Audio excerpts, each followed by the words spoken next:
Welcome to BRK news. ప్రేక్షకులందరికీ శ్రీరామనవమి శుభాకాంక్షలు.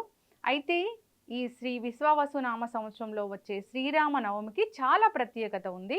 So దాని గురించిన పూర్తి వివరాలు తెలుసుకుందాం. ఈరోజు మనతో పాటు ఉన్నారు ప్రముఖ vegetable therapist and sun spiritual society founder Vikramaditya Guruji గారు. గురూజీ నమస్తే అండి. సూర్యోదయం తల్లి, శ్రీరామనవమి శుభాకాంక్షలు. మీకు కూడా శ్రీరామనవమి శుభాకాంక్షలు. అయితే గురూజీ, ప్రతి ఏటా మనం శ్రీరామనవమి జరుపుకుంటాం. శ్రీరాముడి పుట్టినరోజు, కళ్యాణం, పట్టాభిషేకం అన్నీ ఈ రోజునే. అయితే ఈసారి ఈ విశ్వావసునామ సంవత్సరంలో వస్తున్న శ్రీరామనవమికి చాలా ప్రత్యేకత ఉంది అంటున్నారు. అదేంటి గురువుగారు? అసలు ఈ శ్రీరామనవమిని ఎలా జరుపుకోవాలి విధి విధానంగా? త్రేతాయుగంలో శ్రీరామచంద్రమూర్తి తన జీవితంలో జరిగినటువంటి కొన్ని ముఖ్య కార్యాలు, ఘట్టాలు. ఆయన జననం నవమి రోజు జరిగింది. తర్వాత ఆయన వివాహం నవమి రోజు జరిగింది. తర్వాత ఆయన మళ్ళీ అరణ్యవాసం అయి తిరిగి వచ్చిన తర్వాత పట్టాభిషేకం కూడా జరిగింది. ఇవన్నీ కూడా మనకి ఉగాది తర్వాత చైత్రమాసం లో జరిగినటువంటి నవమి తిథి రోజు జరిగినటువంటి ఆయన జీవితంలో అద్భుతమైనటువంటి ఘట్టాలు. ఇవి మూడు ఒకే రోజు రావటం విశేషం. ఇప్పుడు ఈ విశ్వావసునామ సంవత్సరంలో 2025 ఆదివారం అయింది.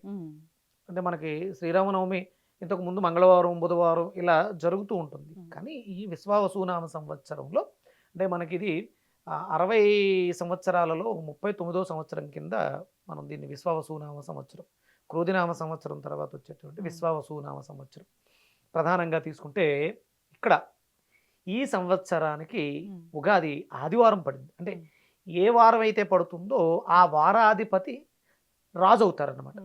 ఇక్కడ సూర్యనారాయణమూర్తి రాజుగా కీర్తింపబడుతున్నాడు. ఆదివారం వచ్చింది కాబట్టి. శ్రీరామనవమి ఎప్పుడు వచ్చింది? ఆదివారం వచ్చింది. ఉగాది ఎప్పుడు వచ్చింది?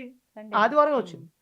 కాబట్టి అంటే రాముల వారు వంశం సూర్యవంశీయుడు కాబట్టి అంటే సూర్యవంశీయులు సూర్యుడిని విపరీతంగా ఆరాధించేటువంటి వాళ్ళు.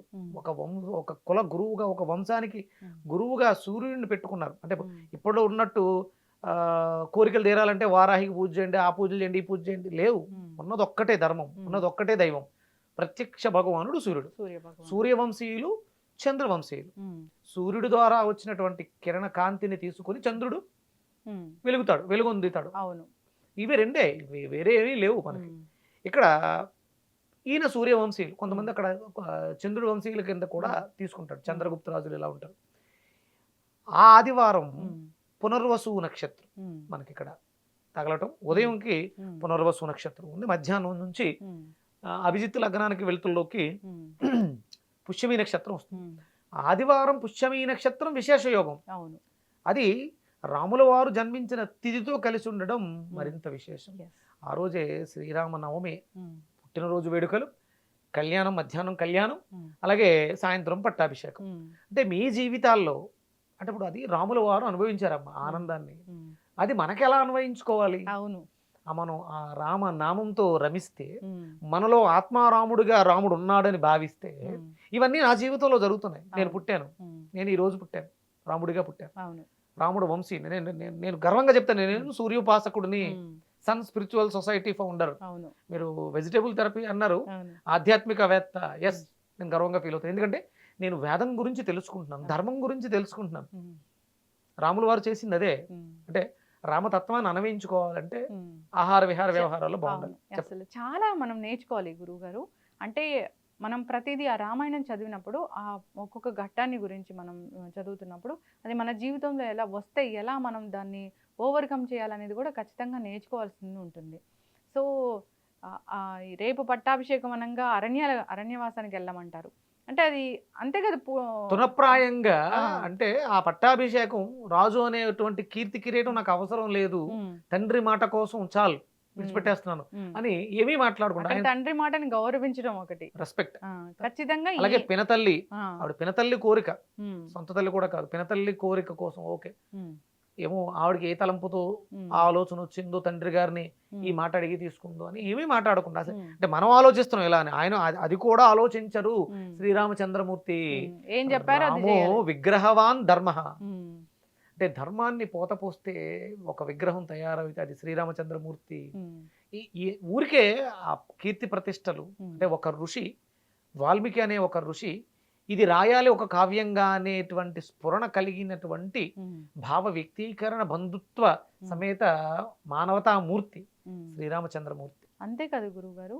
సో సోదరులు ఎలా ఉండాలి, సో బ్రదర్స్ ఎంత రెస్పెక్ట్ గా ఉండాలి, ఐకమత్యంగా ఉండాలి, ఐకమత్యంగా ఉండాలి అనేది కూడా ఇక్కడ మనం నేర్చుకోవాలి. ఆయన భరతుడికి అప్పచెప్తారు, ఈయన పాదరక్షలు పట్టుకెళ్ళి సింహాసనంలో పెట్టి నేను రాజ్యం నడిపిస్తాను. వాళ్ళకు కూడా అంటే మా అన్న ముందు నువ్వు ఈ రాజ్యాలు ఈ పేరు ప్రతిష్టలు నాకు పెద్ద లెక్క కాదు అని భరతుడు చెప్పడం, ఇదంతా కూడా ఐకమత్యం. మనలో ఐకమత్యం లేకపోవడం వల్ల పరధర్మం వాళ్ళు కావచ్చు, మన వ్యక్తిగతంగా తీసుకుంటే మన కుటుంబాలు, లక్ష్మణుడు కూడా చూస్తే సో వాళ్ళ బ్రదర్ తోనే ఉంటారు, శ్రీరాముడితోనే.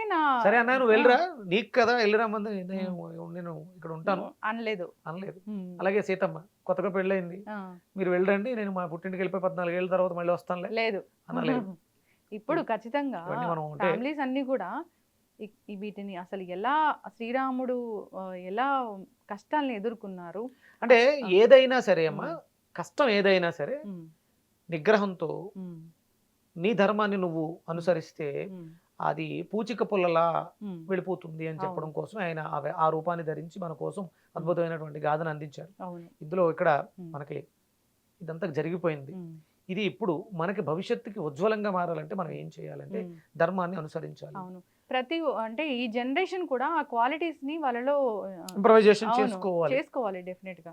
మద్యానికి బానిసలు అయిపోతున్నాం, విపరీతమైనటువంటి ఆహార పదార్థాలకు వ్యామోహంతో విచ్చలవిడిగా మనం చేసేటువంటి పనులు మన జీవితానికి ప్రతిబంధకాలు అవుతున్నాయి. వీటిలన్నింటినీ విడనాడాలి, వ్యామోహాన్ని వీడాలి. ఈ సంకల్పం ఈ రోజు చేసుకుని ఇక నుంచి తండ్రి మాట, పెద్దలు ఏదైతే చెప్తున్నారో వాళ్ళ చెప్పిన మాటను విని జీవితాన్ని మార్చుకోవాలి. చదువులు మనకి కేటాయించబడినటువంటి విద్యా వ్యవస్థలో మంచి విద్యని అభ్యసించి శారీరక వ్యాయామాలతో, ఇప్పుడు చిన్నపిల్లలకి అనారోగ్య సమస్యలు ఎందుకు ఎక్కువ వస్తున్నాయి, హార్ట్ అటాక్లు ఎందుకు వస్తున్నాయి అంటే విచ్చలవిడి ఆహార పదార్థాలు తీసుకోవడం, మాదక ద్రవ్యాలు తీసుకోవడం, డ్రగ్స్ తీసుకోవడం, ఈ బెట్టింగ్స్, ఈ జోతము, ఇవన్నీ కూడా తప్పే. ఇవన్నిటిని కూడా నెమ్మదిగా విడిచిపెట్టి రాముల వారిని అనుసరిస్తూ రామనామాన్ని జపిస్తూ, అక్కడ మనకి విశ్వామిత్ర ఋషి చెప్తారు, కౌసల్య సుప్రజా రామ అని సుప్రభాతం ఉంటుంది, రాముల వారిని నిద్రలేపి, అది కర్తవ్యం అని చెప్తుంది. అది పొద్దుటే లేవాలి, ఉదయిస్తున్నటువంటి సూర్యుడికి సంధ్యావందనం చేయాలి, నమస్కారం చేయాలని చెప్పడం. అలాగే ఆదిత్య హృదయ పఠనం చెయ్యమని కూడా పారాయణం. మీ జీవితాల్లో ఈ ఆదివారం విశ్వావసునామ సంవత్సర ఆదివారంతో కూడిన పుష్యమి, పునర్వసు నక్షత్రయుక్త పుష్యమితో కూడిన ఆదివారం, పుష్యార్క యోగం, అది రాముల వారు జన్మించిన కళ్యాణం, పట్టాభిషేకం, ఇన్ని అద్భుతమైనటువంటి కార్యాలు. మళ్ళీ ఇలాంటి సంవత్సరం రావాలంటే 144 సంవత్సరాలు పడుతుంది. సేమ్ ఇదే గ్రహస్థితి. అంటే మీనంలో శని, నక్షత్రాధిపతి అయినటువంటి శని, ఆ వారాధిపతి అయినటువంటి రవి, చంద్రుడు ఒకే గమనంలో మీనరాశిలో సంచారం జరుగుతుంది. ఇది చాలా విశేషమైన ఇలాంటి యోగం రావాలంటే మనకి 144 ఏళ్ళు పడుతుంది. మీకు ఉగాది రోజు పంచాంగ శ్రవణం విన్నారు, ఈ రాసుల వాళ్ళకి ఇలాంటి అద్భుతమైనటువంటి యోగాలు ఉన్నాయి అంటున్నారు కదా. ఈ రోజు మీరు చేసేటువంటి ఈ విశేషమైనటువంటి ప్రయత్నం అంటే సూర్యోదయానికి పూర్వమే నిద్ర లేవడం, అభ్యంగన స్నానం చేయటం, సూర్య నమస్కారం చేయటం, రాముల వారిని నామాన్ని పఠించడం, శ్రీరామ రామ రామేతి రమే రామే మనోరమే సహస్రనామ తత్తుల్యం శ్రీరామనామం వరానని అనే నామాన్ని విశేషంగా పఠించడం. మీరు మీ జీవితంలో ఏదైతే సాధించాలనుకుంటున్నారో అవన్నీ కూడా సంకల్పం చేసుకోండి, ఒక పేపర్ మీద రాసుకోండి. అంటే వివాహానికి పనిచేయదు. అంటే రాముల వారికి వివాహం జరిగింది అంటే పుష్యమి నక్షత్రం ఉండడం వల్ల వివాహానికి, వివాహ సంబంధమైనటువంటి కార్యాలకి ఇవి పనికిరాదు, అసలు డిస్కషన్ కూడా అవసరం లేదు. అంటే పెళ్లి చూపులు ఇలాంటివి కూడా చేయకూడదు.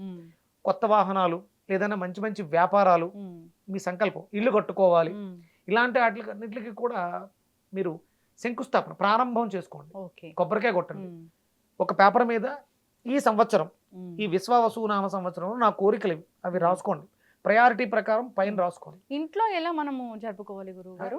ఇంట్లో సంకల్పం, భగవంతుడికి నమస్కారం చేస్తూ, ఇవి నాకు దేహి, నాకు గృహం దేహి, నాకు ధనం దేహి, నాకు వాహనం దేహి, సౌఖ్యం లేదు, అన్నీ ఉన్నాయి, సుఖంగా పడుకోలేము, సౌఖ్యం దేహి, ఓం సౌఖ్యం దేహి, ఓం ధనం దేహి, పంట సరిగా పండట్లేదు, ధాన్యం దేహి, అర్థించడమే భగవంతుడు.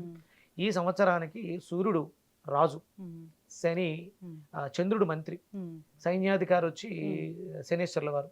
ఈ గ్రహాలన్నీ కూడా మనకి మీనరాశి సంచారం జరుగుతుంది. రేపు ఈ కళ్యాణం తర్వాత శ్రీరామనవమి తర్వాత 13వ తారీఖు రవి మీనం నుంచి మేషంలోకి వెళ్ళిపోతారు. అయితే గురూజీ శ్రీరామనవమి తలంబరాలు పడే టైంకి వర్షపు చినుకులు పడతాయి. అంటే ప్రకృతిలో ఉన్నటువంటి అగోచరంగా ఉన్నటువంటి శక్తులు, ఋషులు, తపస్సంపన్నులు సంచారం చేస్తూ ఉంటారని చెప్పారు. జరిగిన ప్రతి చోట కూడా మేఘం వర్షిస్తుంది అని చూసాం కూడా. ఇది నిజం. ఇది నిజం అంటే నిజం. ఎందుకు నిజం అంటే రాముల వారి కళ్యాణం జరుగుతున్న చోట యజ్ఞం చేస్తారమ్మా. అంటే ఏదో కళ్యాణం చేయడం ఒకటి కాదు, అక్కడ హోమం ఉంటుంది, జయాది హోమం అని చేస్తారు. అంటే కార్యక్రమానికి ముందు ఉదయం హోమం చేసి తర్వాత కళ్యాణ వధువరులను తయారు చేయడం అవి చేస్తారు. అంటే మనకి జరుగుతున్నటువంటి కార్యాలన్నీ కూడా 16 ఉపచారాల్లో ఉంటాయి, కర్మల్లో ఉంటాయి. అందులో యజ్ఞకర్మ, యజ్ఞ చికిత్స అనేది ఒక అద్భుతమైనటువంటి ప్రక్రియ. అందుకని యజ్ఞ యాగాది క్రతువులు జరిగిన చోట వర్షాలు బాగా పడతాయి. అందుకని రాముల వారి దేవాలయాల్లో కళ్యాణం జరుగుతున్న ప్రాంగణంలో జయాది హోమం అని జరగడం వల్ల మేఘం వర్షిస్తుంది, పాడి పంటలు బాగుంటాయి. అంటే రాముల వారి కళ్యాణం జరుగుతున్న ప్రాంతాల్లో ఎక్కడైతే వర్షం పడిందో ఆ ప్రాంతాలన్నీ సుభిక్షంగా ఉంటాయి. అందుకని రామ కళ్యాణం జరగాలి, రాముల వారి యజ్ఞం జరగాలి, హోమాలు జరగాలి, అందరూ ఆయుర ఆరోగ్యాలతో, సుఖ సంపదలతో, సుఖ సంతోషాలతో, అష్టైశ్వర్యాలతో సుఖంగా ఉంటాయి. ఆ రామాయణంలో ప్రతి క్యారెక్టర్ మనకి చెప్తూ ఉంటారు. సో శూర్పణఖ, రావణాసుడు ఎలా ఉండకూడదు మన జీవితం అనేది అలా చెప్తూ ఉంటారు. ఎలా ఉండాలి అనేది రాముని చూసి నేర్చుకోవాలి. రాముని చూసి, సీతమ్మని చూసి, లక్ష్మణుని చూసి, భరతుడిని చూసి, శత్రుఘ్నుని చూసి అలా నేర్చుకోవాలి. బ్రదర్స్ ఉంటారు, వైఫ్, సిస్టర్స్, ప్రతి ఒక్కరు కూడా తల్లి, తండ్రి, ఇలాగా ఆ విధంగా ఉంటే అంతా బాగుంటుంది గురువుగారు. పరిపాలన కూడా మీరు అన్నట్లు పరిపాలన కూడా అదే విధంగా ఉండాలి. సో చాలా చక్కటి ఇన్ఫర్మేషన్ అండి. ఇప్పుడు ఈ శ్రీరామ కళ్యాణం జరుగుతూ ఉంటుంది, అంటే టెంపుల్స్ లో చేస్తూ ఉంటారు, ఇంకా మన ప్లేసెస్ లో కూడా చేసేవాళ్ళు కూడా, కమ్యూనిటీస్ లో, అపార్ట్మెంట్లలో కమ్యూనిటీస్ లో 10 మంది 20 మంది ఉన్న చోట్ల కూడా కళ్యాణం చేసుకోండి, మంచిదే. కళ్యాణంతో పాటు ఒక చిన్న హోమం, జయాది హోమం చేయాలి. జయాది హోమం చేసిన తర్వాత కళ్యాణం చేయడం వల్ల విశేషమైనటువంటి ఫలితం ఉంటుంది. పుష్యార్క యోగం యొక్క ఫలితాన్ని అనుభవిస్తారు. అద్భుతమైనటువంటి యోగం. చక్కగా చెప్పారు గురువుగారు. అందరూ కూడా ఈ శ్రీరామ నవమిని చాలా సంతోషంగా జరుపుకోవాలని కోరుకున్నామండి. మరొకసారి శ్రీరామ నవమి శుభాకాంక్షలు గురువుగారు. Thank you.